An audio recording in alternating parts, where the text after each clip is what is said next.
Tea with Monique is brought to you by Mila Eve Essentials. Visit milaeveessentials.com for 100% pure, therapeutic essential oils and other products. Nature knows best, and so does Mila Eve. I came to work. I came to slay. Countdown to the beat. True queens don't play. I came to work. Drag, slay, work, work. Hit the stage. Drag queens don't play. Yeah.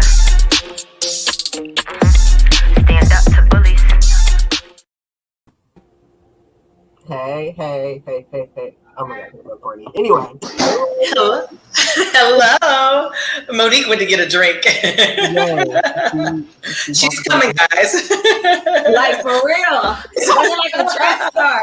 Chris was like, what's wrong? I said I left my drink. So he said, I'll bring it to you. So I got my glass. What's going on? Welcome, everybody. I'm out of breath. I'm sorry. I was like legit running, like I was in track. What's going on, Jay? Did you get started? What's going on? Did you say hi? Yeah, I did. I started. You came right on right as we were starting. Yeah, I did a really cringy dance. Yeah, you're good. You're good. What's going on, everybody? Oh, what's going on? So listen, Mary's in the building as always on it. Thank you so much, everybody, for being here. I'm reading through all the comments right now. So listen, we are not going to have Candy on tonight. She had a scheduling conflict. So y'all know how reality TV stuff is. So it happens, you know. So we are going to reschedule. We're going to come up with a date that works where it won't conflict with what she has going on. We're looking at doing it on a Tuesday. So I'll keep everybody posted, but we're still going to do the topic Lemons to Lemonade with Candy when we reschedule. So everybody who was looking forward to seeing her tonight, as I was as well, she's going to reschedule. She's definitely going to come on. So we'll let you know when that date's going to be. We're going to figure out on the calendar because we actually have the next few weeks lined up for Wednesday shows. So we're going to get Candy in on a Tuesday. And look, she's a boss, y'all. She's a whole entire boss. So y'all already know how it goes. But the fact that she has been so determined to join us, and so Candy is just amazing. Like, I really appreciate her. Thank you, baby. I really appreciate her for even, like trying to fit us in, So she's a whole entire boss. Like, y'all see how many apps she has on her profile on Instagram? Yeah, she does. Yeah. It's like crazy. Literally, like under her name, she is literally the definition of a boss. And literally, she has and it's like, that's enough. Like, I poured it. Chris over here trying to get people drunk and stuff. I got 2 shows tonight. I don't need that much. Thank you. But yeah, no, she's a whole entire boss. She has like 20,000 companies. So yes, I'm really excited, but we will definitely have Candy on, and I'll keep y'all all posted. So thank you all for joining us. What's up, Boss Squad? Cheers. Got my drink that I was running to get. I didn't know we were drinking, y'all. So. We're talking about, health and wellness and all that good stuff. And we over here got to make sure we have our drinks. So listen. Yes, please like the video as y'all enter in. I'm so excited because either way, I love seeing y'all every week. Well, y'all see me, but I see y'all's comments. I love being here every week. I look forward to Tea with Monique. It's literally like a part of my life and I enjoy it. And this week, I went live like 2 weeks ago, and someone, like everybody in the live on Instagram, were like asking me a ton of questions. What do you use for this? What do you use for that? Every time I go live, we end up talking about essential oils. Y'all know I have my company. If you didn't know, you know. I have Mila Eve Essentials. We have 100% pure essential oils plus other products. I have some of the other products here: Flawless Glow Toner, bath salts, massage oils, diffusers. We have everything. So this is like the perfect week to like just dive deep on some health stuff. And if y'all have questions about essential oils or where to begin and all of that good stuff, then y'all can ask me tonight. We can get into it. Yes. Riley, thank you so much for being here, babe. Thank you for having me. Yes. Thank you for the last minute, beautiful. Oh, thank you, Jay. You like I don't know if it's even in frame. That's so funny. last night when we were out, I had a wig on because, the weather was crazy. So today I was just like, okay, I'll just wear my real hair today. Your hair is amazing. Like, Thank seriously. you. But it doesn't always behave amazingly. So. Oh my gosh. Someone just mentioned my backdrop. Yes, it's beautiful, isn't it? And if I move my head this way. Where you at? Oh, you can't say. Not mine. No, it's a nice backdrop. I thought you were going to ask me that when I first came on, before we went on. I was like, oh, she didn't even notice. Okay. I did, but how I am. I've been noticing stuff like I'm at a carnival. I don't say anything until like 15 minutes The popcorn machine. That's funny. I said, it looks like I'm at a carnival, the popcorn machine. Oh my goodness. No, I know those things are beautiful back there. This is what someone said in the comments. Gorge. Jay, are you feeling better? I feel like 10 times better. I don't know. Like, I did what you recommended with the essential oils, and it's like everything just magically went away. Wow. I've literally been like moving nonstop now because I felt like I was like down for so long that I just felt like I had to do like everything. And I haven't missed a beat. I've been so busy now. Wow. No, so I'll tell you one of the things I told you to do, I told him to gargle a drop of lavender and a drop of self-defense. And I told him to put that in a shot of water and to gargle it, but to be sure to spit it out, don't swallow it, because self-defense has tea tree and you're not supposed to consume tea tree. Yeah. But I told him to do that for his throat, like as often as possible throughout the day, and it would definitely soothe his throat. And then what else did you do? Were you diffusing the same or? Yeah, I was, so I did the gargling, and then I also I rubbed it around my throat once I diluted it. Yeah. Rubbed it around my throat, and then I did I think you said the self-defense. Yeah. I did it under my feet, and I felt like 10 times better. Like, it was amazing. Yay! I'm so glad you're experiencing the benefits. Jay hit me up talking about he's sick, and I'm like, listen, dude, you got like every oil in darn inventory. I'm like, you have everything you need. So I'm glad that you were able to put it to use. So Paris PR20 said, hey, don't kill me, but I just read that Andy would love to have you back. Does this deserve a smile and a nod reaction? No, but I appreciate him. I appreciate him, saying that, but it's never going to happen. We would love to have you back. Everyone would love to have you anywhere. I really appreciate it. Like, it's very flattering. It's a beautiful, But people don't always get what they want. It's beautiful to be wanted. So I definitely appreciate that. But I'm good. Smile and nod to that. No, let's see. Can't stop listening to Drag Queens. That song bump. When is the album dropping? Oh my goodness. I wish I had time to do an album. It's so funny because there's this dance video that I'm obsessed with on Instagram. Have y'all seen the guys that like literally they are like TikTok sensations, but then they're doing all these different videos and stuff? One of the guys, his name is Aubrey Fisher, and he dances with another guy. I forget his name, but they do all of these different videos, and their dance skills are like on another level. So they have this one video where I don't know the name. I don't know what song it is, but the beat is like literally got me wanting to like write. I'm like, it literally has me wanting to. Let me see if I can find the name of the video. So yeah, his Instagram is _Aubrey Fisher, and there's a video where they're standing. Where is it? They're standing like in a living room. So I don't know if you can see it on my phone, but this is the video. Okay. And they're dancing to a song. It says, let me see if I can find the song's name. Oh, it's listed at the top. So Shay OT, Super Smash Bros, Ball Drill Beat. The beat is like sick. And then their moves with it is like, it's just another level. Like I'm like obsessed, borderline. But yeah, that got me in the mood, like wanting to write. Like I was literally like, oh, I might want to write to that beat. Do it. I support it. Yeah, we need to get Aubrey Fisher on Tea with Monique. I want to know, like, how does the mind work when you can dance that good? So it's like, do you like compensate for the dancing and then lack something else because of it? Like, well, I could tell you that. I'm kidding. Well, no, that's not what I meant. First of all, how dare you? Did not mean that. I meant like you know how some people are are book smart but street dumb. Yeah. You know what I'm saying? So it's like if you can dance that well, like what can't you do? Can you not publicly speak? Are you just not good in school? Like, that level of creativity is like impeccable. Like seriously, y'all nasty. No, I wasn't being nasty. It's just because hello, what do I do for a living? That expression on Jay's face. Yeah, I know right where your mind went, Jay. That's not where my mind went. My mind went because I don't do the same thing as him, but I'm also a trained dancer also on stage. So it's like, am I lacking something? I don't know. What am I lacking? You're not lacking anything, Riley. No, I'm just kidding. I just can't give birth, but everything else, Listen.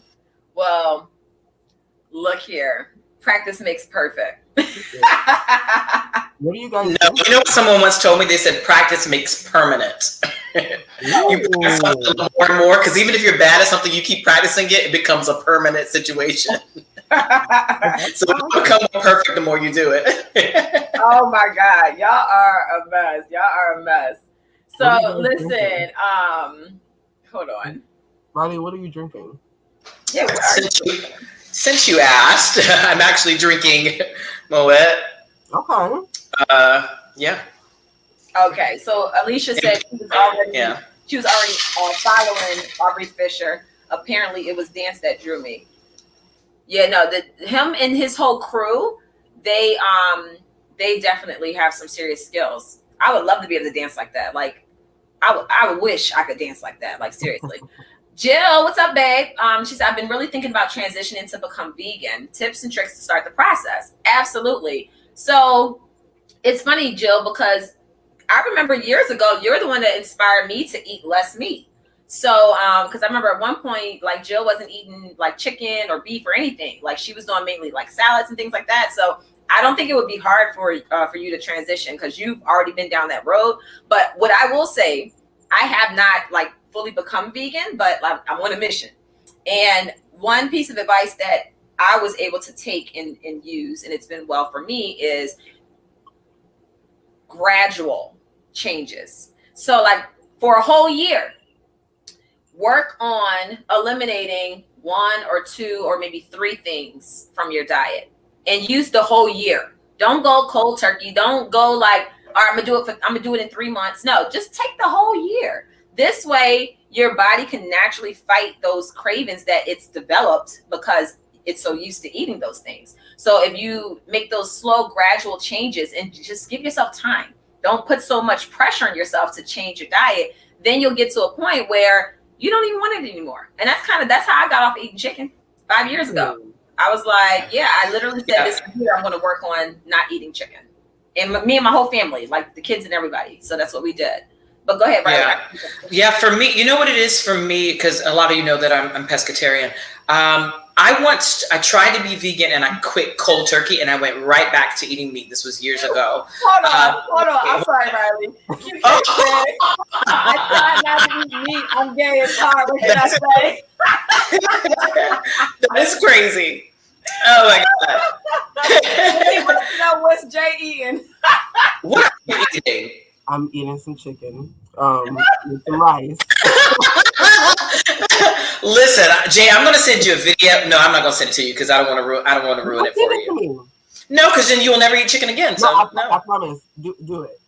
Okay, I'll send it to you. I'm gonna see this video I saw the other day. But basically, what I was saying is I once stopped cold turkey when I first, and I was just vegan then, and it was terrible.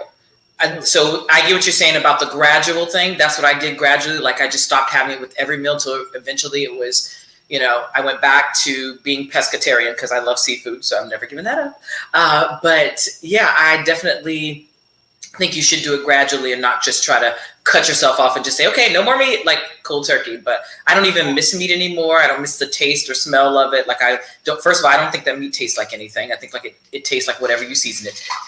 Oh shoot! Sorry, it tastes like whatever you season it to taste like. Sorry, the champagne just moved in the bucket on its own, and the ice is melting, and I'm like, what the hell just happened? But yeah, so definitely a gradual thing. Okay, before we get too far off, I do want to let everybody know real quick. Where's my little banner? Okay, so I am going to do, so this weekend is going to be the first time that I'm doing a major sale for Me Leave Essentials, because we haven't done a sale in a while because I've been gone, like I've been traveling, and I didn't want to overwhelm my assistant too much while I was gone with orders. So we're going to do a sale this weekend, all weekend long. So we'll be posting and sending out the email blast if you're subscribed to MeLeaveEssentials.com. But I'm going to go ahead and do something different for y'all. I'm giving everybody 20% off on every order over $20. So normally I'm always like over 50. I'm going to do 20 because I love y'all so much. And I apologize for the fact that we had to have a change in our schedule. I promised everybody that Candy Burris is going to be here. She's going to reschedule. We're going to do a Tuesday live show at some point this month. So I just want to, make everybody feel good. So I'm giving you 20% off on all orders over $20. You're going to use the promo code Health is Wealth. If you can't spell, then you won't get the discount. But yeah, so I'll leave that up for a second. First of all, somebody said, how can you not eat chicken? Listen. Very easy. Very simple and easy. Yes. I started with chicken because that was what we consumed the most. I mean, we were eating chicken like 3-4 times a day. I did not think that we would be able to do it. And let me tell you, my husband no longer eats chicken, beef, or pork, and he's from Alabama, and he lets it be known that he is a meat eater.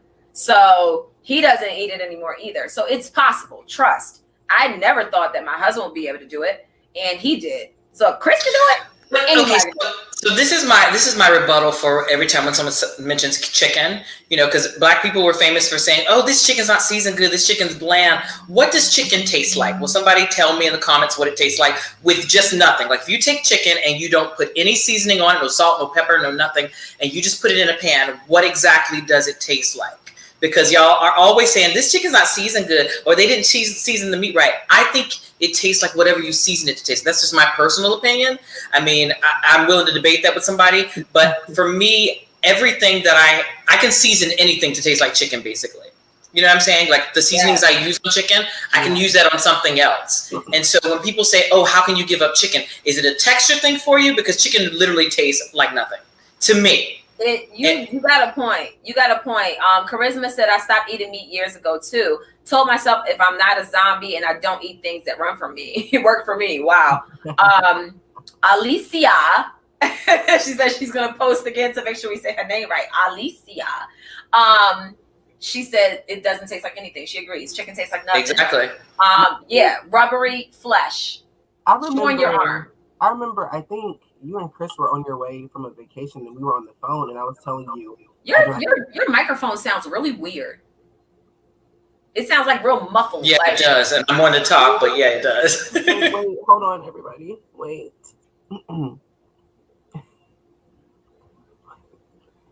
Okay, testing. Hi.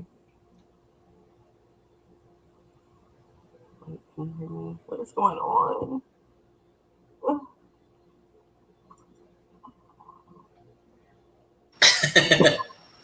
Riley, do you eat a lot of tofu?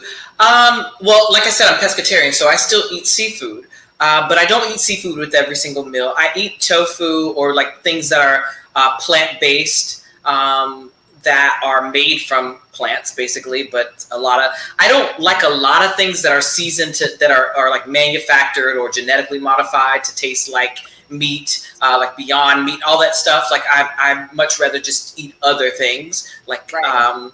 I mean, if you see my Instagram, I'm constantly posting what I eat, and people are like, it tastes so good. It looks so good. It tastes way better than it looks. Trust me.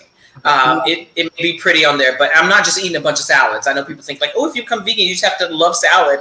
No, I have a salad maybe like every now and then, but it's not just salad. And there's lots of things that if you think about it, that you eat already that are not meat.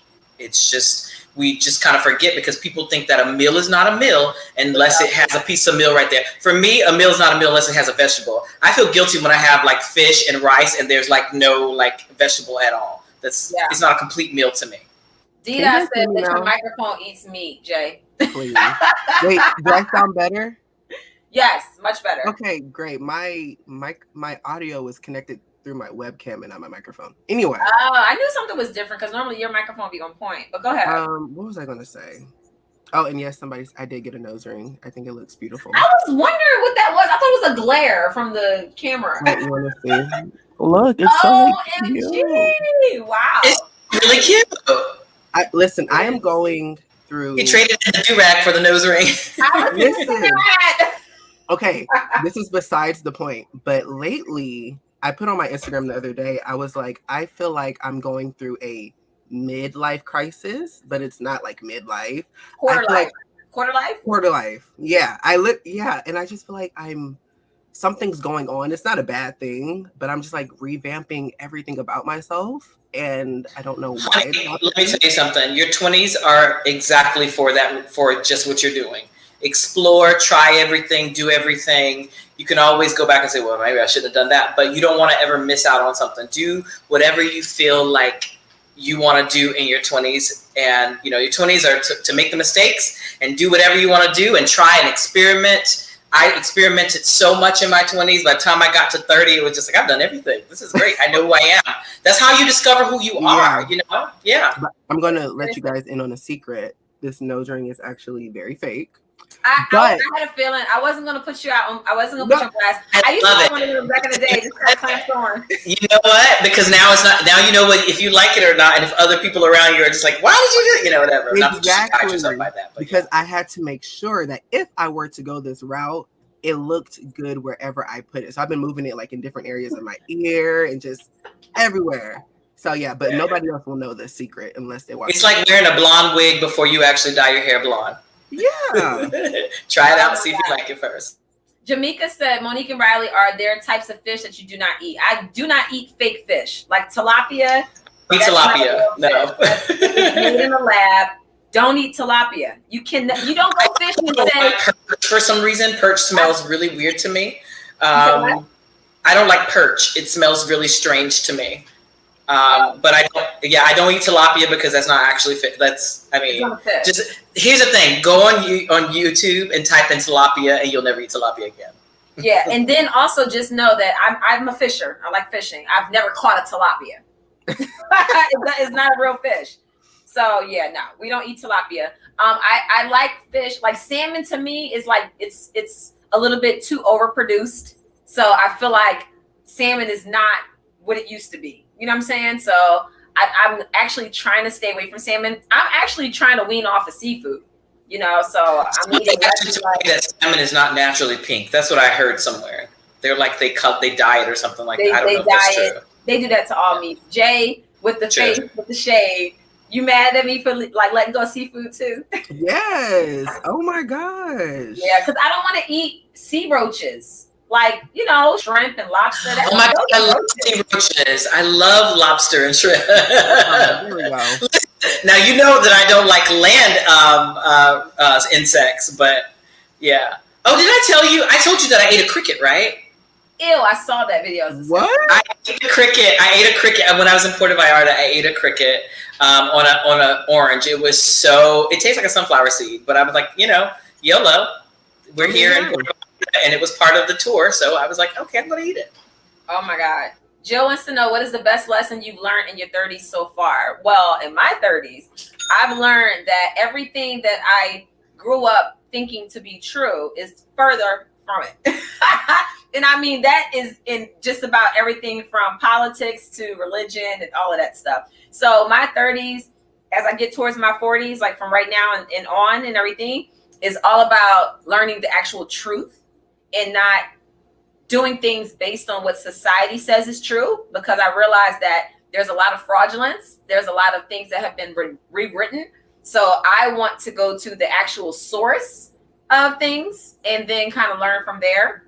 So that's what I've been doing. I've been re-educating myself on what's really real and becoming to a stage of being awake on a whole different level.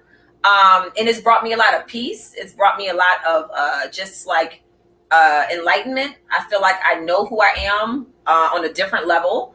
And I'm working on my discernment and my intuition so that I can strengthen that. And that's a lot of the reason why I changed my diet. Because if you want to tap into your spiritual sense, you can't do it when you're eating a bunch of junk food and processed food and drinking alcohol and doing all kinds of craziness. because it creates a blockage. Like your body's supposed to be a temple. And I take that literally. Like it's my temple. So I'm going to treat it right. This way I can really tap into, my spiritual sense, talk to my ancestors who lived through me, tap into that genetic memory that's being passed down from my ancestors. And it's just strengthening every part of my being. So that's where I'm at in my 30s. As I put down into 40. And Jay's in his 20s. Look at this. We got the 20s, the 30s, and the 40s. I will tell you what I learned back when I was in my 30s, because as you guys know, I'm not in my 30s anymore. Thank you for the glow. I'm going to tell you what my glow is. Let me tell you all about my glow. The glow is Mila Eve, that flawless glow to absolutely. I am obsessed with it. I spray it all over my body, my décolleté, and my face. That's where that glow is coming from. So if you see a glow, that's where it's coming from. But I am in my 40s. What I learned in my by the time I turned 40, the lesson that I learned is to just relax. I've been in a rush my whole life. I've been in a rush all through my 20s, my 30s. I thought I needed to rush through everything, and that I needed to I can't even say a better word than in a rush. And I learned to just relax and really enjoy things and really take them in as they're happening, because you can't go back. I've done several performances and several things where I just was breezing through them. I was doing show after show after show after show, or experiencing things and on vacations that I never really took in. And my biggest goal now in my 40s is to really take in everything, really remember everything. My best example of that is when I was performing in the NBA, making history. I was literally, there's a video right after Hot Sauce in My Bag, swag in formation. You see me literally look up at the audience, because I said, I'm going to remember this moment. If you're going to make history, you're going to sit in this moment and remember this moment.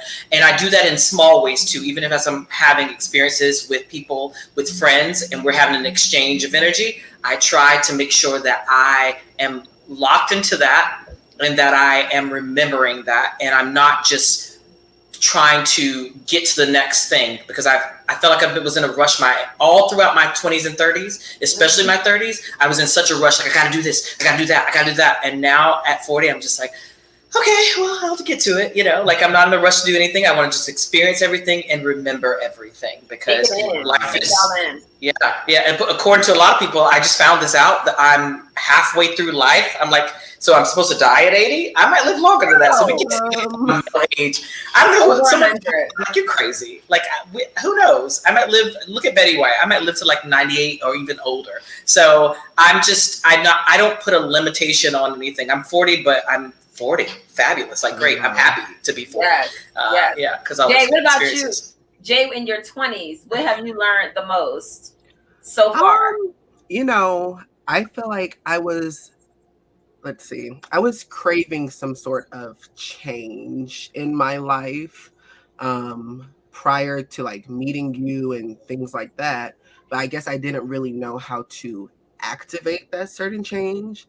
And I've come to realize off of knowing like you and Chris, and we've had like different conversations here and there. And every time we have a conversation, I will text you and be like, you guys either opened up my eyes or you taught me something new. And I've always liked to surround myself with people who are older than me and who are not like, who don't have the same mindset as me, because I'm very mature for my age, but I still have a young mindset when it comes to certain things.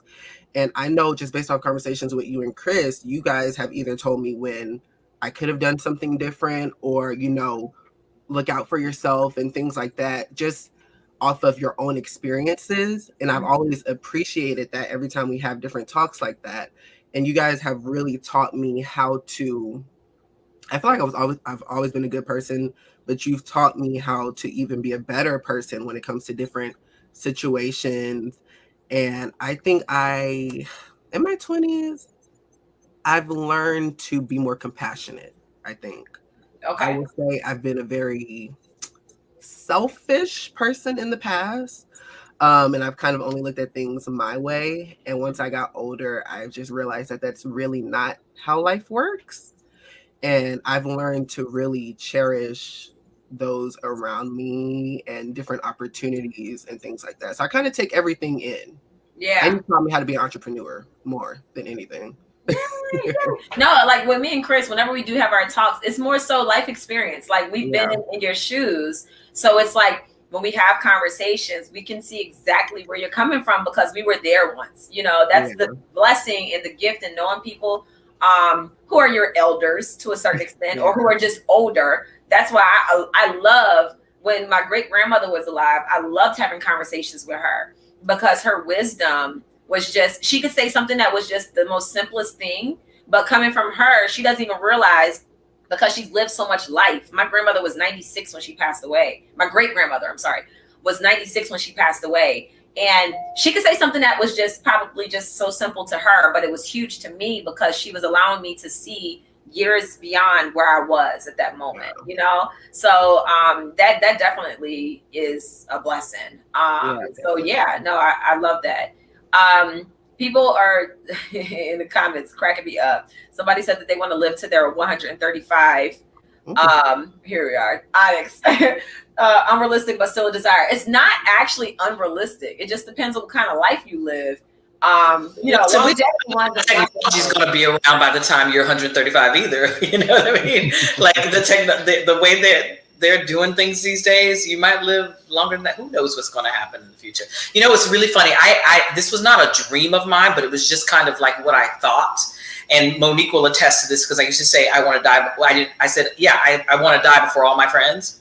Like I want to die before all. I used to say it. Listen, after I turned 40, I'm just like, okay, I don't have that as a wish. But it was not because I didn't want to live long. It was because I just endure the pain of losing one of my friends while and then of course I would want to inflict that on you guys. But it was just I know, I'm sorry.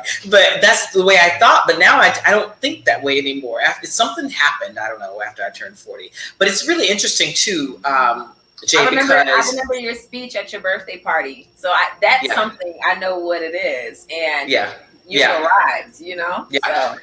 So. Yeah, for sure.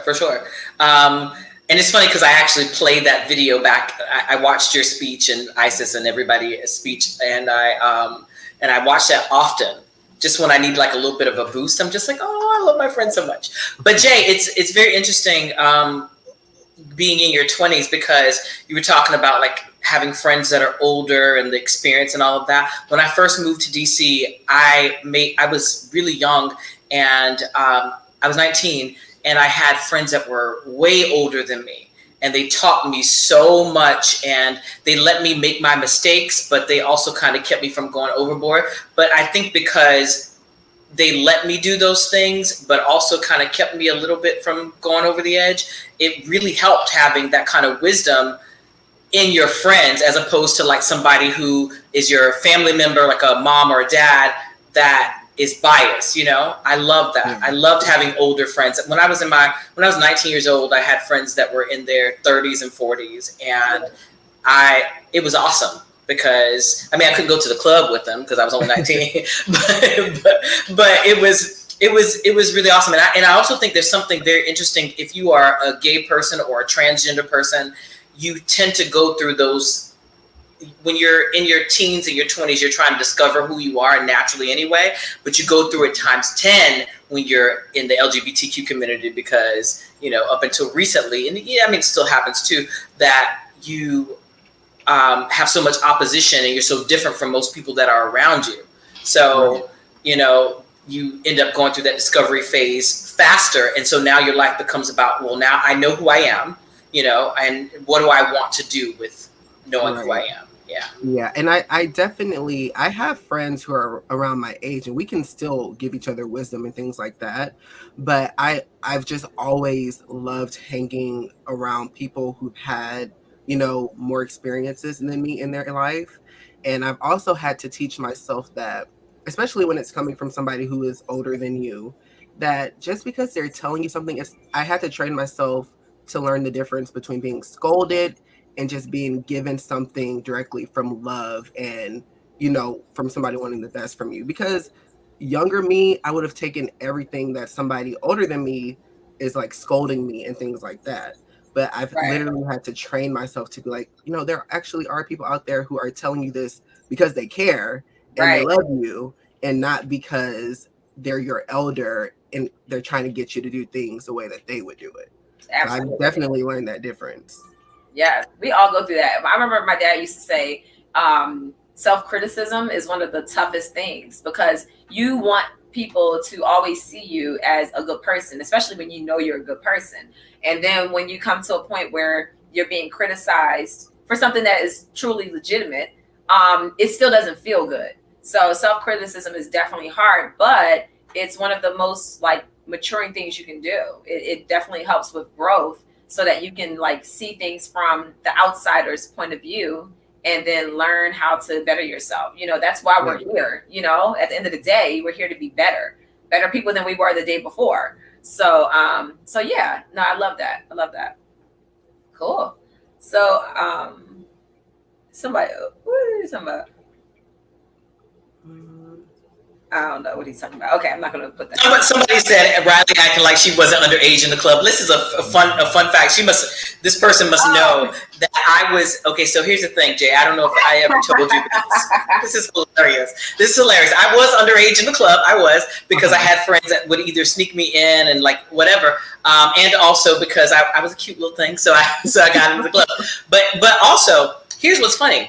You guys know I've been performing for 21 years. Right. I'm 40. So that means that I was performing before I was old enough to even get in a club. I was performing in these clubs. And so when I turned 21, they actually had to say I turned 22, because they had to pretend that I was already that age, because then it would be found out that I was already performing in club. It was really crazy. And it's so funny because Monique just found out my age not too long ago. I'm kidding. Riley would not tell anybody her age for years. For years, when I was younger, I didn't tell people my age, simply because I wanted people. I got so used to not telling people my age, because I would meet people who were older than me and they would age shame me because I was younger. I never told Monique this. I knew that I was around the same age. I knew I was older, but around the same age. But I never would tell people my age, because my credibility for some reason with them went away whenever I told them how old I was. And I was like, this is crazy. Why is it that because I'm younger, you guys don't think that I have any credibility, or I don't know anything about life?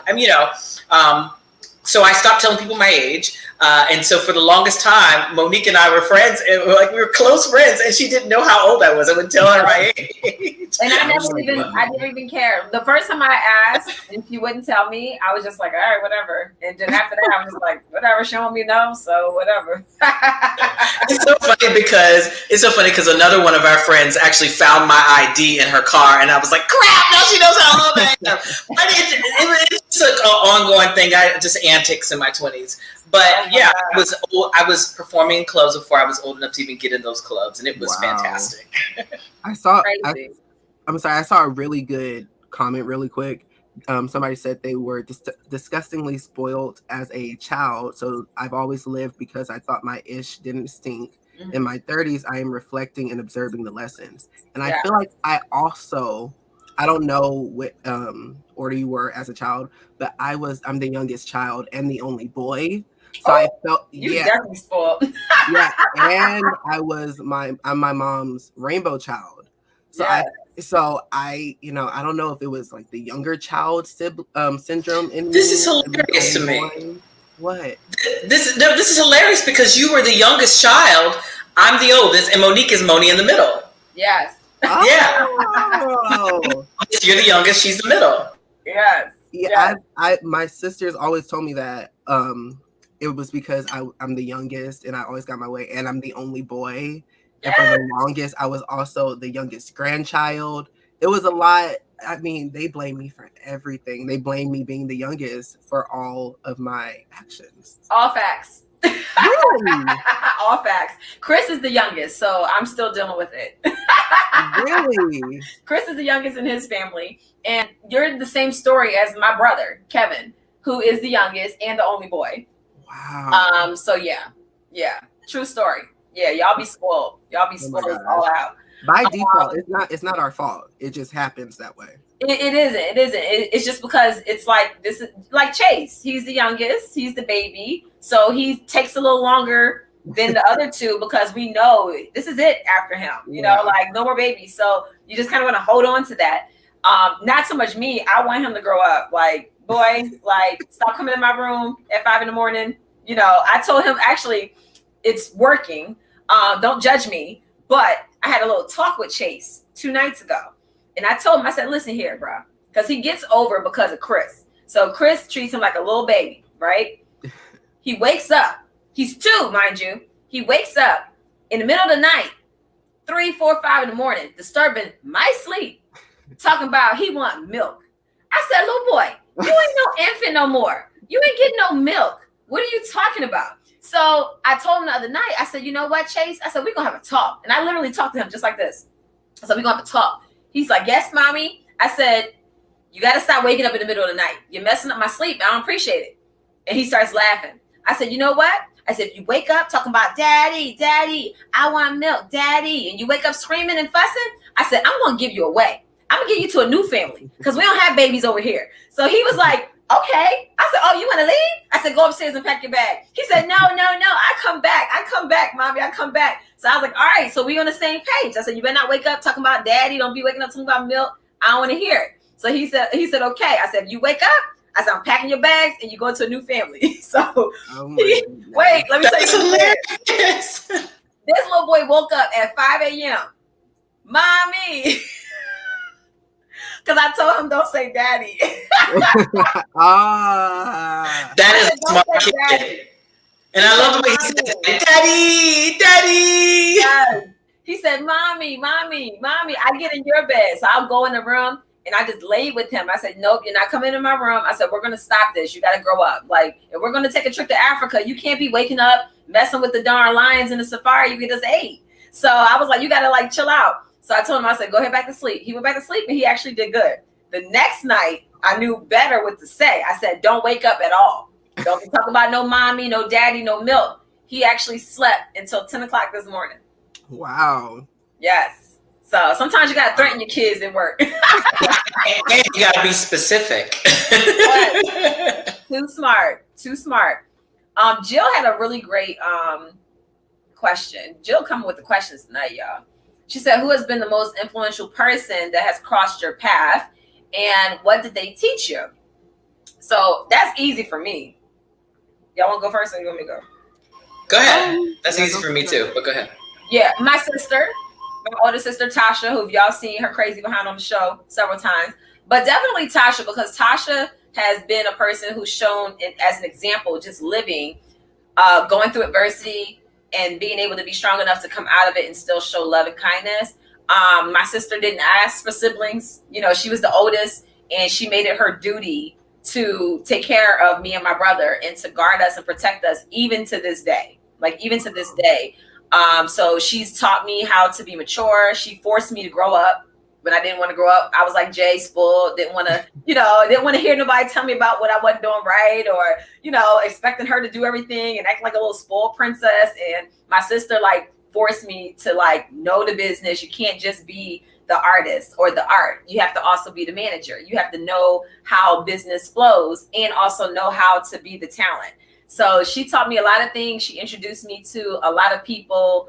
My sister is she's influential. She's a boss in every sense of the word. And she still to this day amazes me. She cracks me up. She's funny. She's always a step ahead. And literally, she's my older sister. We're 18 months apart. And it just seems like she'll be on to something and then I'll catch up and then we'll talk and she'll be like, yeah, I've been thought that, or I've been, so it's pretty cool. So I'm grateful to have an older sister who can also be influential and loving. Oh, yeah. That's sweet. Riley. Love Tasha. Okay, so y'all gonna think I'm just saying this, but I promise you I'm not saying this, and I can back this up. I've said it before in other videos before, but it just so happens that the most influential person in my life happens to be right here up on the screen with me, Monique. And this is why. Because she was the first person that I told that I was transgender, right? That I was going to transition.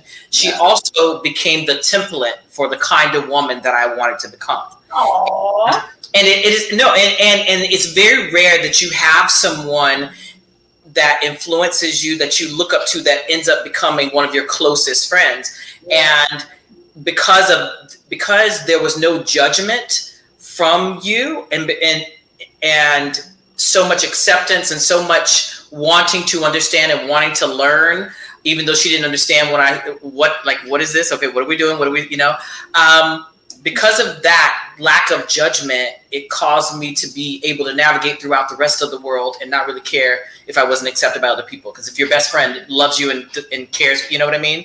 Even when there was other family members that didn't. And so it's like, even still, I look at you and I start like, I'm older than you, but I still like look up to you as I see you growing in other phases, because I've known you before you were married, before you had kids, and then to see the evolution through every phase of womanhood. That for me, you became a template for me for the kind of woman I want to become. Doesn't mean I wanted to copy or imitate you. It's just sort of like, as a woman, how I wanted to be. And I think I was really lucky, because I don't think every transgender woman gets to have that. You know what I mean? No, but it's true. You've been, and I say this all the time. My friends are the best part of me. No matter how much people think I'm great and all this stuff, my friends are the absolute best part of me, because there is zero judgment. There's zero expectation.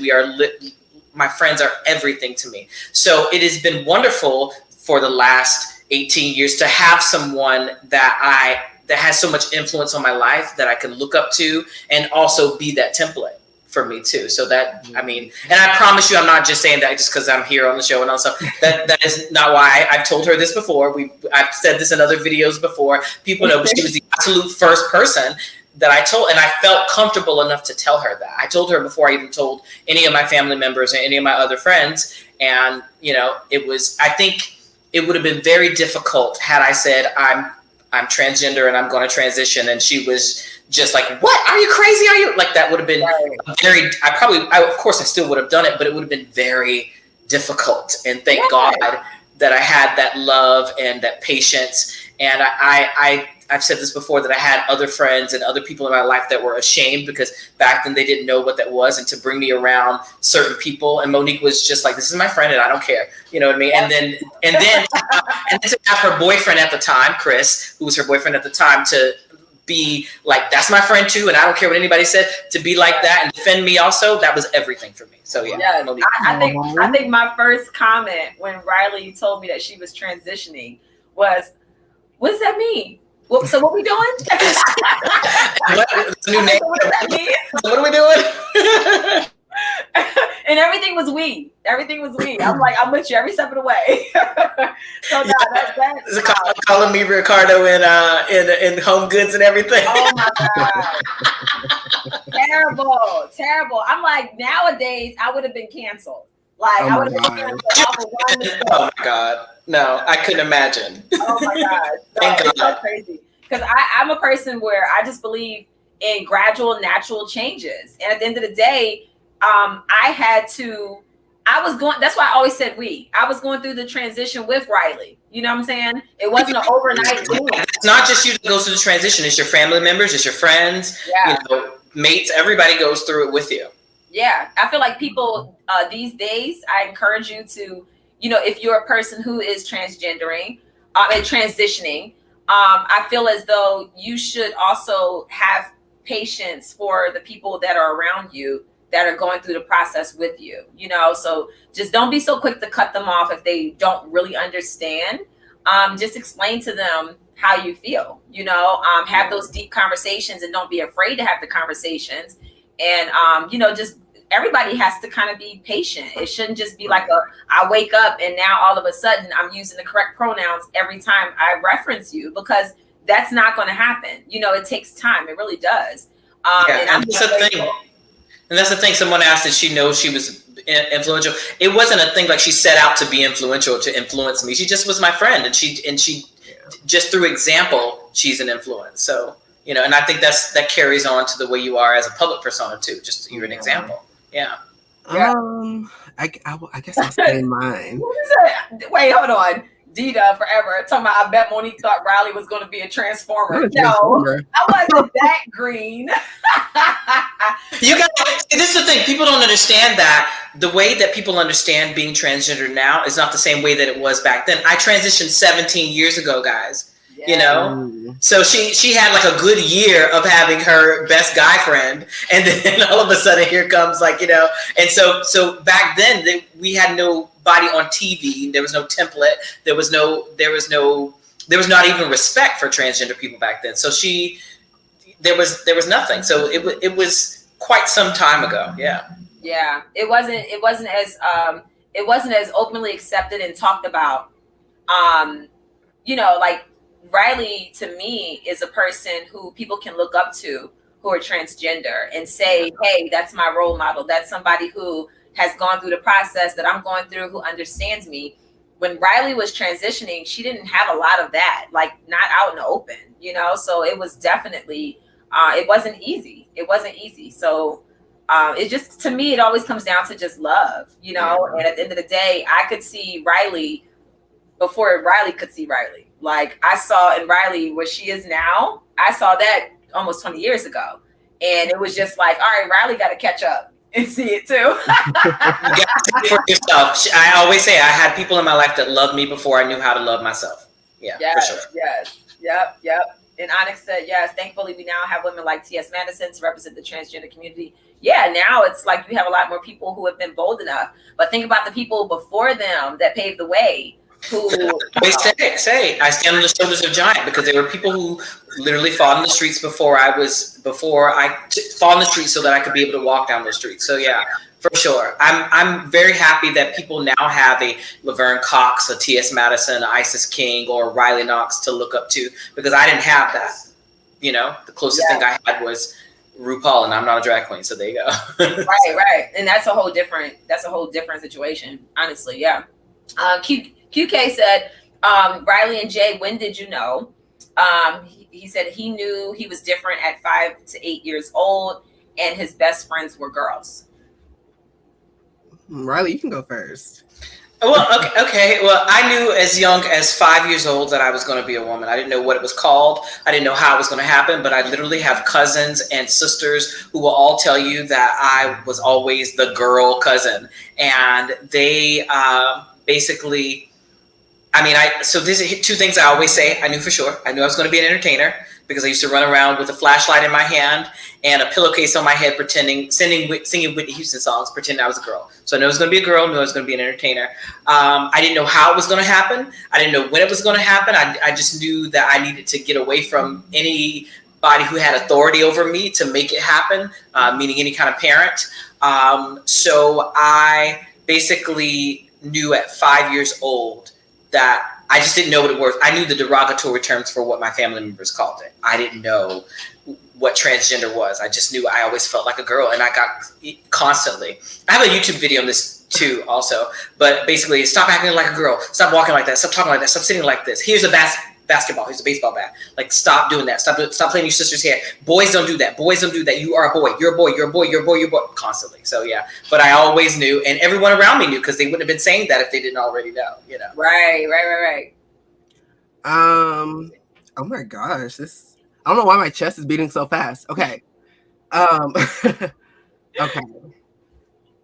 Okay. So I guess I always knew I was different, but like Riley said, you know, I grew up around a lot of guys, and you know, macho and things like that. Oh my gosh, I'm gonna cry. Oh, baby. Okay. Because I never really talk about things. I just kind of live my life the way, you know. And I've always struggled with I guess, I don't like to put a label on things. And I have never told anybody this, but I never really came to, I guess, I don't know what to say. I blame a lot. I think I'm just still trying to figure out myself. I never said this, but when I was younger, I was molested by my older cousin, and I always felt like that played a part in, you know, how I am now. And I haven't told my family or anything like that. And I've never been asked that question ever. But I guess I don't like, it sounds so sick and twisted. It's just like, I don't know if that's when I found out, like, there's so many weird emotions. And I think, I honestly don't know. I just know I've always been different. And I'm still coming to terms with who I am and how free I am. Like, I'm very happy, but like there's just, I don't know. Like, that's really a tough question, but I don't know. I I'm so really sorry. don't. I'm so No, sorry that happened to you, Jay. no, it's That fine. sucks. And you know what's so sad? Yeah. It's even sad to say it, but it's so common. And that's why when people look at me like I'm crazy obsessive and crazy over my kids, and I'm not very trusting with people watching my kids who I don't know and all of that, even family, like I'm very particular. I don't trust what I can't see. Like I'd be like, my kids gonna be right with me, like, and that's how I am as a parent. But it's because of those things, and it's usually family members who are close to you that will do those things. I remember being very young at my great grandmother's house, and I think I was probably 5 or 6 years old, and one of my cousins was like, "Come here," and I walk over, and he's like, "Sit on my lap," and something about it just felt like, what? And then I just ran upstairs to my great grandpa, and he was looking at me like, "What's wrong?" And I was just like, "Nothing." He's like, "Go back downstairs." I was like, "No," and I just remember that feeling. And that cousin was probably, if I was 5 or 6, he was probably like 14 or 15, you know? So it sucks. It's sick. Yeah. And I hate that you had to deal with that, you know, like so many other people out there. But you're a beautiful person. And like I said, even like talking about my sister, it's like having the ability to go through adversity and then being able to still be strong and tell your story. And you may not realize how many people that you just helped by even just letting that out right now. Because for sure, there are people in the comments that said the same thing happened to them. So absolutely, yeah, it's just, absolutely. And the reason I said it was like sick, because obviously I don't have like attraction to family members and things like that. But when I was younger, that was like my first taste of unwanted intimacy and things like that. So I've always like, is that situation why I am who I am today? Like, I've never known. Yeah, you know what happens a lot of times when that happens in families, it's because they see things in you and they want to prey on that. Like obviously you're born gay, you know, doesn't make you, like, just for anybody in the comments that think that, you know, like people get molested, it causes them to become gay. It's just that there are family members who see that in someone and that will prey on that and think that, and then scare you into not saying anything and all of that. I'm so sorry you had to go through that. That breaks my heart, because like, family members that went through that also. Yeah, I'm definitely fine. Like, I've never had like the conversation with my parents and things like that, because, you know, for the most part, we're a tight-knit family, and I feel like conversations like that can cause a lot of division. And I just, you know, I when I was younger, I was the type of kid who just did not like conflict and stuff like that. And I know it is a big, serious issue, but it just would have been a bigger ordeal, and I just don't like attention like that. So maybe one day I'll have the conversation with them. But well, you might need to now. I think so, because yeah, there's 94 people on here right now, but like thousands of people are going to see this later. I think you should have that conversation. But I want to tell you this, and this is not to sway you in any way, but to say something or not say something. You have to do it when you're comfortable with your family. But there's a thing that happens, especially in Black families, where there's the Black family secrets, or the things people don't speak up about things all the time and keep things hush hush and under the rug. And I feel like we have to break those curses, those like normalize speaking up and saying things when things happen. You know, no matter if it makes somebody uncomfortable, if it makes you feel good to get it out, and if it makes you feel good, if it makes you feel better, or it's something that you need to do for yourself, then you need to have those conversations. No matter how it's going to make somebody else uncomfortable, because it happened to you. You know, it didn't happen to them. And there's so many things that happen, and I know in my family, there are things that have happened that people, it's a hush hush thing. It's like everybody knows about it, but nobody talks about it. Nobody says anything, and it happens in so many Black families. We see it. I mean, come on, Tyler Perry has made a career basically on making movies about this whole thing about Black family secrets. But I think we need to normalize having these conversations and talking about these things, because you don't want it to eat at you. You know what I mean? As you get older and older, it will start to eat at you, and a part of you goes away every day that you don't speak up about it. Yeah. Let me also say this. So we actually, my husband and I and Allie, because we have the podcast, Not for Lazy Moms, we actually did a whole study and a whole topic on this. The episode was called Private Parts, and we were talking about why we chose to not nickname our children's body parts when they were young. Like, I mean, as soon as my kids could talk, they knew what a penis or a vagina or a butt is. We didn't give them nicknames and say, oh, you're Cookie or you're, Tutu, or no, we didn't do any of that. We said, we're going to tell them the proper names, because number one, we don't want them to be ashamed of their body. They should know what it is, what it's called, and use the proper terminology, even as young children. But also, it would give you an alert. If your child says, somebody touched my vagina, you're not going to ignore that. But if somebody says, if a child says somebody touched my cookie, and you're on your phone, you're probably not going to pay attention. It's, oh, okay, somebody touched your cookie. But if your child, 2-3 years old, says the actual name, you're going to be like, whoa, wait, hold on, what happened? So that was one thing. And another thing was, when we did do some research, and we saw that most child molestation happened with children between 10 to 18, as far as the predator. So the actual child who was going after the other child, they fell between those ages of, I believe it was 10 to 18. So that's very young. You don't expect it. And one of the things that they pointed out in this article was that the reason didn't necessarily have to do with sexuality. It was about control. It was about dominating. So it was like, this child is not going to tell me no, whether you're a girl or a boy. This child's going to do what I tell them to do, because they're a child and I'm older and I can control you, So there's so many layers. There's so many things to it. And I would say to you, I wouldn't just push this off as I'm okay. I wouldn't push it off as that, because when you have trauma, it goes somewhere. It settles somewhere in you, and that is something that you definitely want to release, because we don't realize we hold on to things. Whatever type of energy we feel, whatever type of hurt that we've been through in our lives, we hold it somewhere in our bodies, So it's not to get to that point where you let it go for the betterment of you. Don't feel like sad about what your family might say, or you don't want to have that tough conversation because of what other people might feel.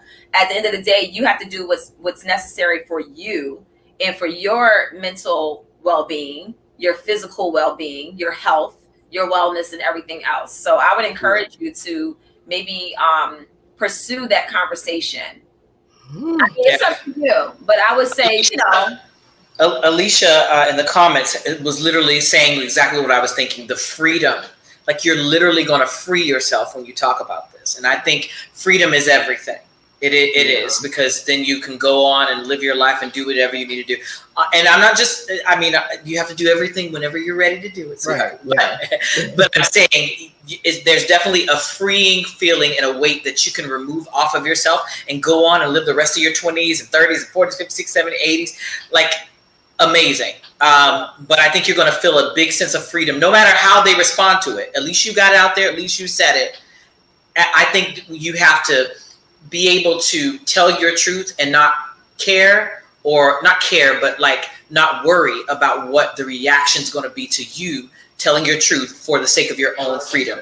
You're saying it not for them. You're saying it for yourself. Absolutely. Absolutely. Yes. No, I appreciate you, sharing that, Jay. Of course. We'll be talking and chatting offline. But no, I appreciate that. And I hope that someone that's out there that's listening, I hope that you were able to learn something. I hope that maybe some of the parents who are listening are able to maybe pay a little bit of attention to their children. And if they notice things like I did, me and my husband did a lot of research, just even on telltale signs, what to look out for if you feel like your child is being handled in a way that's not right. for a child, changes in their personality, if they're starting to act like really whiny or stressed out or just different, like things that you should pay attention to so that they can have the space and the ability to talk and have that conversation. I look, someone said maybe even getting therapy. I 100%. Therapy is amazing because you'll start remembering things that you've forgotten. You didn't realize your body shut out because of whatever you were going through at that moment.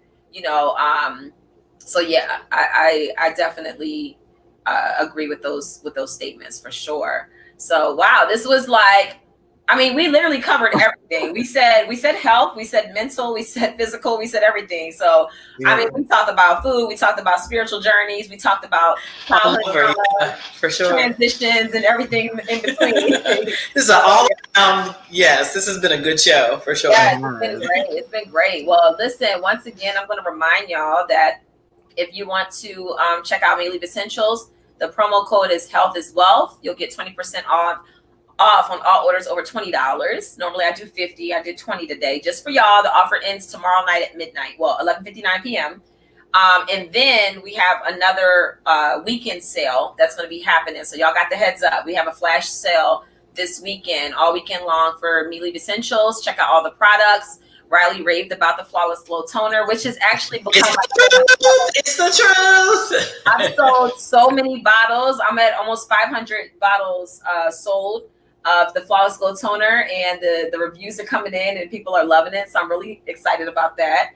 I've only been using it, by the way. I've only been using it for a week and I already see results. Like I'm literally I'm obsessed now. I want to spray myself all the time. I love it.